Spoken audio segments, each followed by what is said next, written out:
So, Spider returns with its second half. And when the second half, you know what that means? Well, what it usually means most of the times is sometimes even with anime will have, even though we're 24 episodes, we'll still have the same opening and outro. But nope, never Spider. Spider has an entirely different outro and intro. And I gotta say, the first one was good, was excellent. The second one usually is a downgrade, but no, I actually like this one too.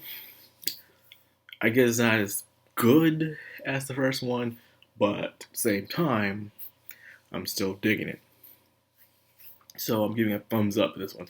Even the outro itself, I enjoyed. Just the first outro, I was on something. I feel like everyone's admit they feel like they were on something when they saw that one. And this one, it felt like I was listening to baby metal or something. That's what it felt like, and I did not hate it. I enjoyed it a lot, actually. Now, of course, I'm doing what I usually do. I split up this review in two parts: the monster part and the human part. I always do the monster part first, and I do the human part when I and where I can. So let's talk about the events that happened with our little spider friend Kamoko. She before she gets to the outside, already there's a group of soldiers already right there just waiting for her to come out.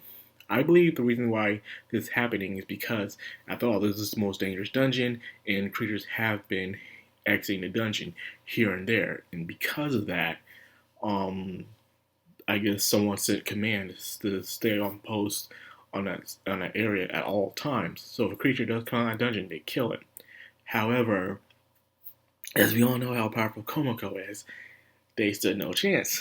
And the fact that she was okay with killing them without even thinking about it, and most animes with a main character, even when they change to a creature, have second thoughts whether or not they should take someone's life.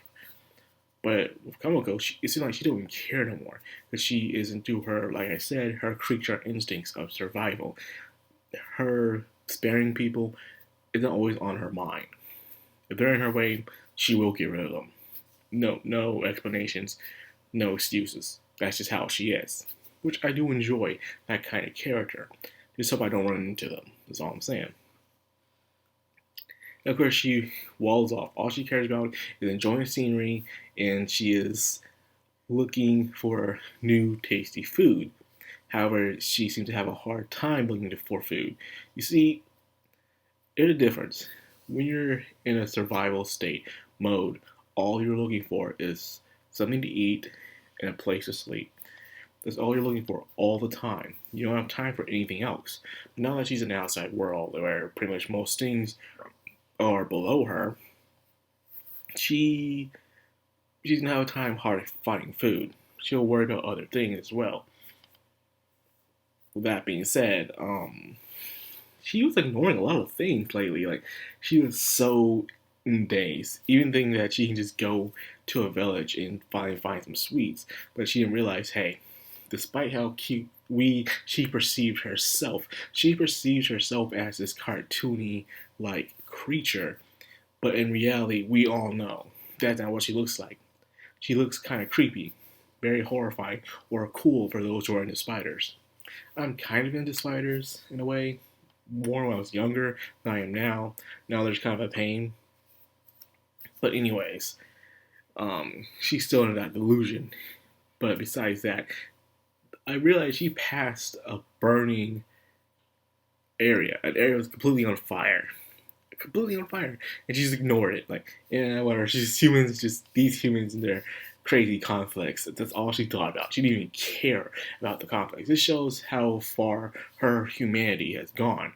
Where usually when you're playing an RPG or something, especially a JRPG, and you see a burning village, you usually walk to it and you help out the people there. But instead, she's just gonna ignore it, man. Like, forget this village, man. Who cares? I'm hungry. But at the same time, her mother, for some reason, keeps calling her back. For some reason, using the kin control, but it's not working on her because she's a special kind of spider. So since the mom can't leave, she sends out a lot of the siblings to get her. And of course, these siblings are very powerful, to the point where some of them go against Arba. But she was able to outmaneuver them and find very cheap. Let's face it, using a dimensional plane to go into like deep fry your siblings, and you're bragging about killing your siblings and eating your siblings, it didn't cross her mind, man. She doesn't care. But again, that's how it is in the insect world. Family is not really a personal thing inside the insect world. Probably in the animal world in some areas, and family is the main thing around monkeys and lions and even wolves and dogs. But when it comes to insects, most of the times they don't care about their family. If you're in their way, like I said, they're going to get you. Insects are very, very cruel creatures, despite sometimes they can be beautiful. So she's eating her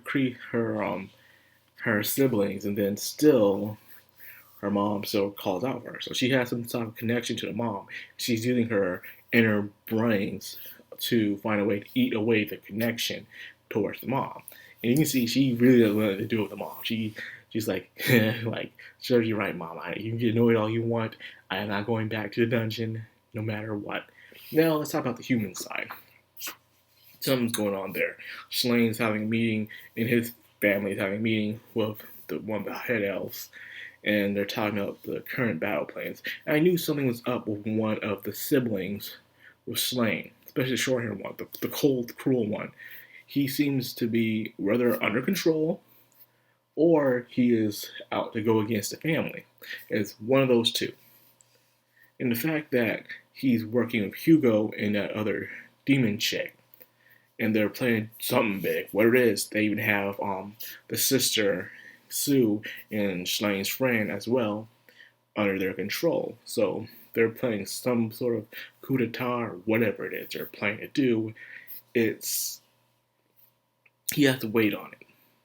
Usually Hugo is not a type of waiting guy. He's like, I want my revenge now. I want to beat this guy up now. That's the kind of guy Hugo really is, but the fact that he is waiting.